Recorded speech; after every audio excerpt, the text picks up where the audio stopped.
And we are live. I was asked to, well, actually in the past I did online lessons.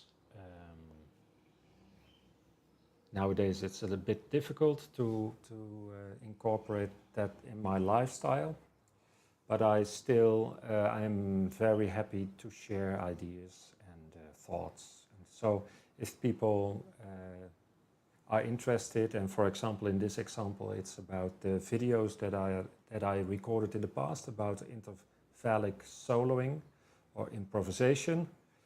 So I was asked to explain a little bit more about that. I will do that in a couple of parts because it's too much, I think, to cover in one video only. So in this video, I would like to focus on where, for me, the inspiration came from.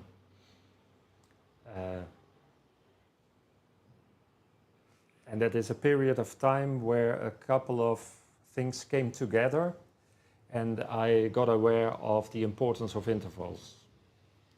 Maybe that sounds stupid to other people, but yeah, well, everyone discovers things in their lives their own way.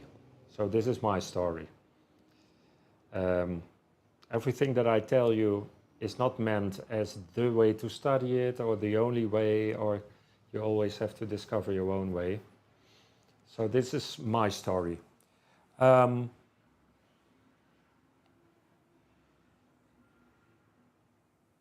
I started studying composition with a Romanian composer, Alexander Grizanide. Unfortunately, he died a decade ago. He's a contemporary, or he was a contemporary composer with a lot of, influence in his teaching from people like Olivier Messiaen, the French composer, as well as Xenakis and many others, even Frank Zappa. And when I started studying with him, I was kind of naive in my approach to music. So he opened up a complete new world to me, or for me. And that was a musical world that resonated easily with me, because a lot of mathematical things and the more, how do you say that? Yeah, the structural and theoretical way to look at music, he really helped me to discover that, especially the way those theories or approaches were applied by the many composers of the 20th century, especially in Europe. And what was interesting is that I for many years, I had learned myself programming on the computer, so various programming languages, and a lot of structure in music and way composers think and act, especially in the 20th century, have a lot to do with the way we try to create and solve algorithms when programming software. Okay, back to the teaching. So by then I also had a beautiful relationship with a saxophone player.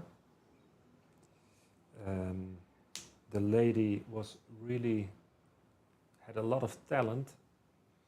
So the literature she used to study saxophone by that time, I also got interested in.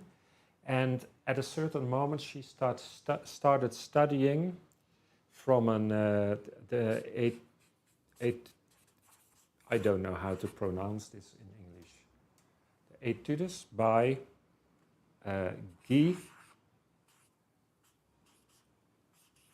Lacour. I think that's the way it's written, Guy Lacour. So if you look on YouTube, Guy Lacour, saxophone, etudes, you will find even recordings of that. And why is that relevant? Because Guy Lacour wrote those exercises for saxophone inspired by the French composer Olivier Messiaen. I'm very sorry if I write something wrong. Olivier Messiaen, I think that's correct. And while Olivier Messiaen, as a French composer, incorporates a couple of many different things in his music, like non-Western rhythmic patterns, or for example, he was a very religious man, and for him the sound of birds was the sound of God. So it's one of the composers who tried, or who actually did, transcribe the sounds of birds and wrote that down in music notes and incorporates that. Both of these concepts, bird sounds as well as non-Western rhythms, can be found in the beautiful piece that was written during the Second World War, I think in a concentration camp, and it's the Quatuor pour la fin du temps, the quartet for the end of times. And it is written, I think it's a quartet, it's for 4 instruments, but also that was limited by the instruments and the musicians available at that moment in time, where he was captivated, is that the right word? Prisoned. And that's a beautiful example of how he applies various different techniques and create a very beautiful, compelling musical expression. So back to Olivier Messiaen, another composer that at that moment in time I discovered is the Dutch composer Peter Schat. Peter Schat. And you have to realize that these composers are an essential part of 20th century European music, where they try to find new mechanisms as a reaction to the amazing high level that tonal music had reached by, for example, Richard Wagner, Mahler, Richard Strauss, and even Arnold Schoenberg with his amazing piece Verklärte Nacht. The tonality reached such a high level that composers started to find other ways, and even Arnold Schoenberg started an atonal movement with his 12-tone system, together with Weber and Berg, the 3 main figures that started writing atonal music. And then atonality and serialism, etc., created or opened up all other ways to look at mechanism to create musical content. So, for example, the Greek composer Xenakis was very much involved in randomness, but natural randomness. Like, for example, if you have a tree and leaves fall, and let's suppose that you have drawn square meters around the tree, what kind of rhythms would that create if there were a leaf falls, would create an impulse, a rhythmical impulse. So Peter Schat, the word tone clock comes actually from his, it's his invention, so to say. And he created a system with what he calls 10 hours, which are based on triads. So if you look at three-tone combinations of pitches of three tones, then you can actually find a maximum of 10 possibilities. He calls that the 10 hours, and he uses a clock representation, so the 12 hours of a clock, to represent those triad formations. And he has a mechanism how 1 hour influences a next hour, and that's the basis for his melodic and harmonic content in the music that he has composed. And at the same time, I was studying jazz harmony, where historically harmonies are made up of thirds, major thirds and minor thirds. So for example, a harmonic progression like this. Sorry.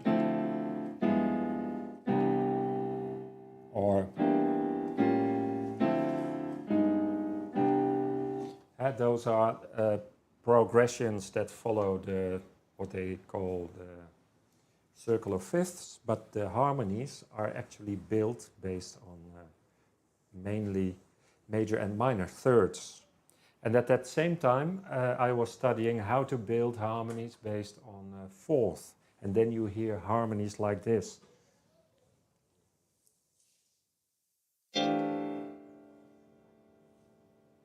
Or, for example, so that's what pianists like Herbie Hancock and others came with. So those are harmonies based on fourth intervals, stacking fourths. And then if you start looking at it like that, then you can also create harmonies based on fifth. That could sound like this, for example.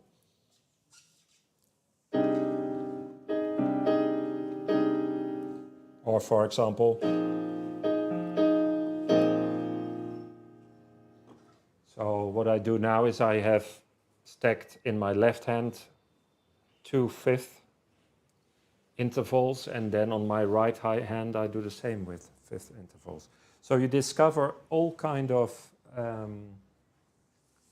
sound qualities when you start limiting yourself to specific intervals and creating a system around that.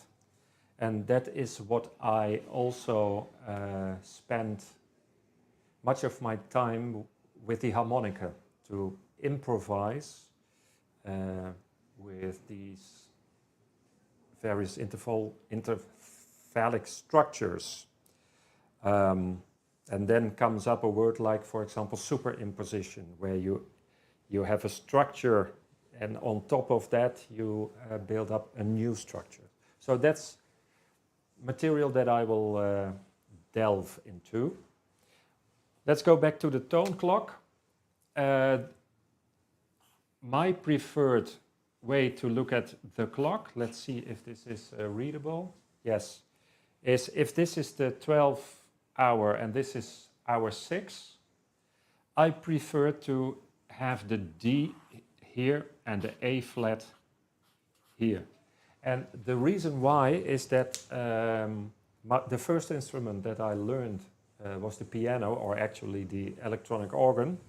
So I have imprinted the keyboard. So even when I play slide trombone or I play, for example, the harmonica, it's always a piano that I have in mind. And even playing guitar, the chords there, I see actually the chord structure on a guitar the way I would play it on a piano as well.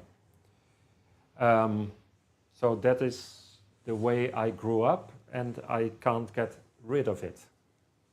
And why then D and A flat? Because if you look at the piano keyboard layout, then that's a symmetry or a mirror point. So the D, you can mirror the whole keyboard from the D, and then and the A flat is the same. So the A flat has also that any other key is no longer, doesn't show anymore the visual symmetry of things.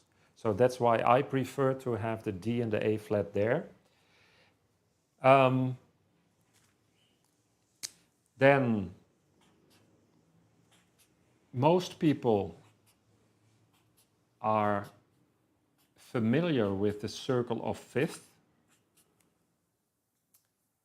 but also I prefer to think in circle of fourth, which is actually the same, so don't worry. But if you look at theory, for example, you can call this pitch classes. So these are pitches, and then there are 12 pitch classes, which you could also give a number. There are pitch class and pitch class set, pitch class set theory, and that theory is, for example, used in order to analyze serial and atonal music, but also tonal music. What you will see there is that they say there is a maximum of the amount of intervals that exist are maximized, and you can say intervals are limited, but you can bring it back to only a specific set of intervals, which is limited. And then you will see that the perfect fourth interval and the perfect fifth interval are the same intervals, but in another direction. So the perfect fifth doesn't exist in that theory, because the perfect fifth is actually the perfect fourth, but in a downward direction. I will show you that. So the most natural way to look at movement is clockwise. So the way I look at the clock is from D to G to C to F. And then here you have the B, then the E, and the A. So those are the white keys on the keyboard. The next one, B flat, E flat, and then of course comes A flat, D flat, and G flat, also F sharp. So this is the way I'm used to work with a clock. And of course an A flat can be a G sharp and a D flat can be a C sharp. But in jazz, not in Brazilian music, because Brazilian music from a root perspective is not like jazz based on flat keys, but actually sharp keys a lot, because of the influence of the guitar and the open strings on the guitar. So the largest interval, so what I show now is that there are in music two intervals that if you stack the same interval on top of the other, there are only two intervals that will bring you all 12 pitches, which is of course the minor second, which is a normal way of looking at things. And this here is the minor second. Let me color that like this. So the minor second is, for example, this. Is that? Yeah, you can see that on the video, I think. That's a minor second interval. And that is the normal way of looking at, or the conventional way of looking at chromaticism. So that is, for example,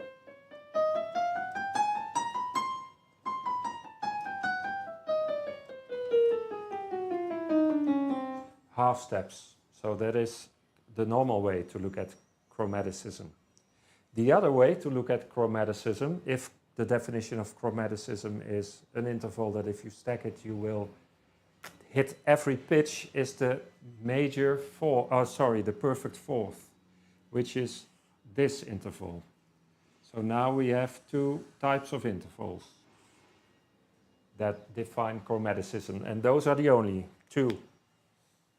So a perfect fourth, which is from 1 hour to the other, and the minor second, which for example is from D to, do I do that correctly?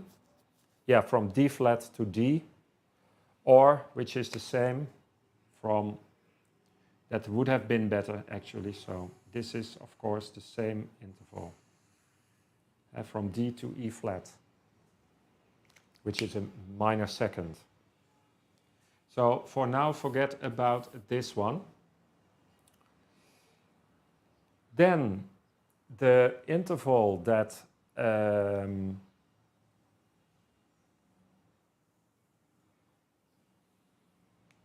interval which is named the augmented fourth, that is from one to the other side, that is this one. And if you stack that on top of the other, then you will see from D to A flat, from A flat to D. Yeah, so that is from a chromaticism perspective a very limited interval. It divides the octave in exactly two different parts, and that's it. And you will see that you can turn this 6 times, and then you will see that that line becomes the same line again. So there are actually 6 different augmented fourth intervals. While in the two chromatic intervals, the minor second and the perfect fourth, are intervals that you can turn 12 times and then you hit the same interval again. So there are 12 minor seconds or 12 perfect fourths, and there are only 6 augmented fourth intervals, because you can turn this only 6 times. And that's exactly what Olivier Messiaen introduced, the modes with limited transposition possibilities. And those are actually the modes, so not specifically intervals, but you can approach a mode as being something similar than a scale. He focused on those scales that have a limited way to transpose, because in less than 12 times you already reach the same notes, or you have the same set of notes. And that is what Guy Lacour wrote etudes for, specifically for saxophone, focusing on those modes by Olivier Messiaen. So the next interval is the major second. And the major second is interesting because if you stack major seconds, then you get a mode or a scale consisting of 6 notes.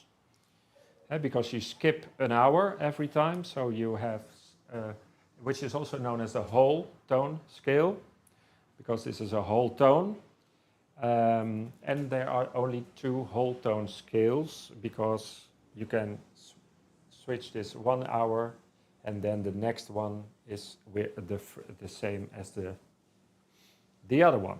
So then another interval is this one, from D to F, which is a minor third. And you will see that is, you skip 2 hours, and then you can connect those. If you do that, then you will have a diminished fourth,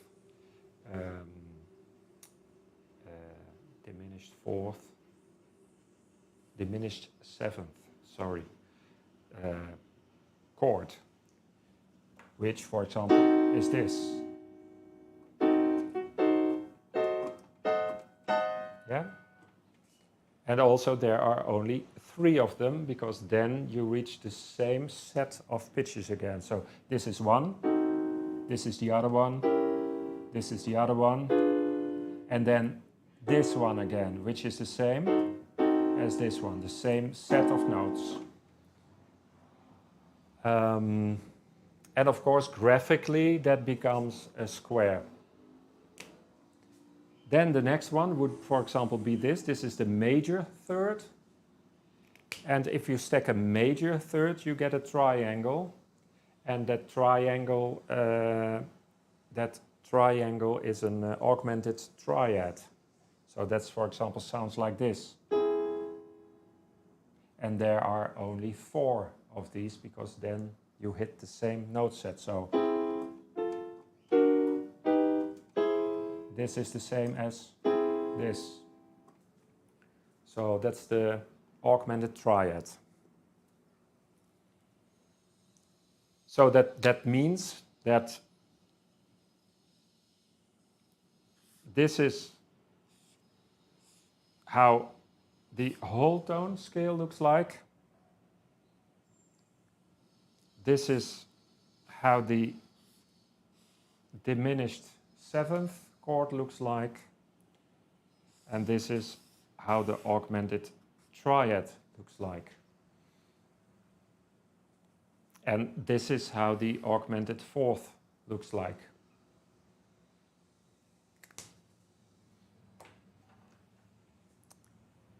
And the whole tone scale, there are actually only 2 versions, like this.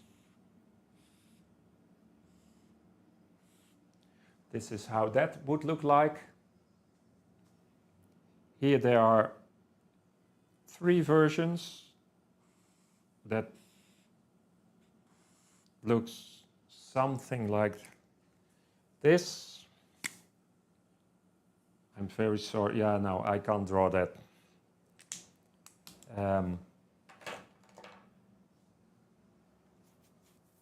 Yeah, so you can turn this one by 1 hour. This you can turn twice, and this one you can turn 4 times, and this one you can turn 6 times. So there are 2 of these, 3 of these, 4 of these, and 6 of these. That's interesting to study. Yeah. So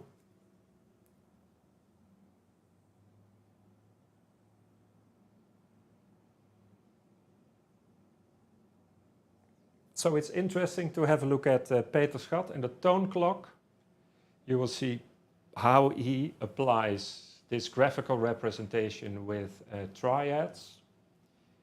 Olivier Messiaen, important part of his musical theory is the modes with limited transposition possibilities. And then you will see, I think, 10, maybe more, I'm not sure. 10 hours here, I'm not sure how many modes there are, I forgot. So those are geometrical or symmetrical shapes within the clock. Those are the Olivier Messiaen modes. The whole tone scale is one of them. And then Guy Lacour is interesting because there you have a whole etude. If you start listening to that, it's a way to grab the sound of those modes by Olivier Messiaen. And if you start studying a little bit those etudes, you will see the melodic patterns, the strong melodic patterns, and how Guy Lacour, in a very creative way, uses the limited possibilities and creates beautiful melodies with it and patterns.